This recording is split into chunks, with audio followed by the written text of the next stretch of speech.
تو اگر ہم نے اپنے دل دکھانے والے کو، تکلیف پہنچانے والے کو معاف نہیں کیا تو اپنی وجہ سے وہ جہنم میں جائے گا، یا دنیا میں اپنی وجہ سے وہ مصیبت میں مبتلا ہو جائے گا۔ تکلیف کس کو ہوگی؟ ارے اس نادان کو مت دیکھو جو تمہارا دل دکھا رہا ہے، اس محبوب کو دیکھو جو گنبد خضرا میں آرام کر رہا ہے۔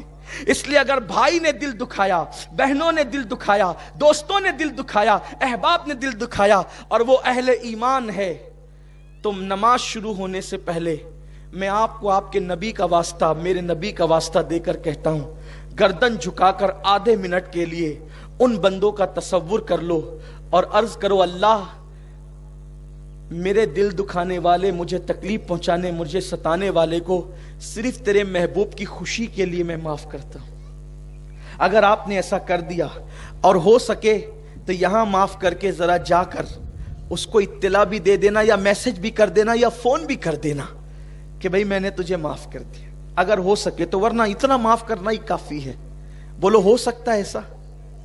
ہو سکتا ہے ایسا؟ بہن بھائی رشتہ دار اگر روٹھے ہوں تو ہم آج کے دن ان کو منا لیں، اور یہ دن آتا ہی اسی لیے، دیکھو اور دن ملنے کے لیے جاؤ گے نا تو آپ کو اچھمبا لگے گا، اجنبی پن لگے گا، یار یہ کیا ہو گیا، لیکن عید کے دن جاؤ گے نا تو لوگوں کو، اس کو بھی شوق ہوگا اور آپ کو بھی شوق ہوگا کہ یار تو ہے ہی آج کا عید کا دن نا، تو آج معافی کا دن ہے۔ بولیے ایسا ہو سکتا ہے؟ انا کو فنا کرو، اور یاد رکھنا معاف کرنے والا چھوٹا نہیں ہوتا، معاف کرنے والا بڑا ہوتا ہے، اور یہ بھی یاد رکھنا معاف کرنے والا ستانے والے سے زیادہ بہتر ہوتا ہے۔ حضور کو مکے کے کافروں نے کتنا ستایا، لیکن جب وہ سامنے کھڑے رہے تو حضور علیہ السلام نے ان سے فرمایا، بتاؤ تمہارے ساتھ کیا سلوک کروں؟ انہوں نے کہا تھا، آپ کریم ابن کریم ہے، آپ سے تو کرم کی امید کی جا سکتی ہے۔ حضور فرماتے ہیں، جاؤ میں نے تم سب کو معاف کر دیا۔ تو معاف کرنا اپنے نبی کی سنت ہے، معاف کرنا اپنے اللہ کی سنت ہے، اللہ کو معاف کرنا پسند ہے۔ ذرا ہاتھ اٹھا کر کے مجھے اشارہ دیں کہ کون کون ایسا بندہ ہے جو حضور کو خوش کرنے کے لیے اپنے کو تکلیف دینے والے کو معاف کرتا ہے۔ آدھا منٹ سب سر جھکا کر اللہ سے عرض کریں، اللہ سے باتیں کریں، میرے اللہ میں نے تیرے محبوب کی خوشی کے لیے اپنے دل دکھانے والوں کو معاف کر دے۔ کوئی ہمیں کچھ کہیں، ہم اپنا دل بڑا رکھیں اور ہم لوگوں کو معاف کریں، حضور کی سنت پہ عمل کریں۔ معاف کرو گے معاف کیے جاؤ گے۔ اللہ تعالی ہم سب کو توفیق دے۔ باتیں بہت سی ہوتی ہیں لیکن وقت کا بھی خیال کرنا ہوتا ہے۔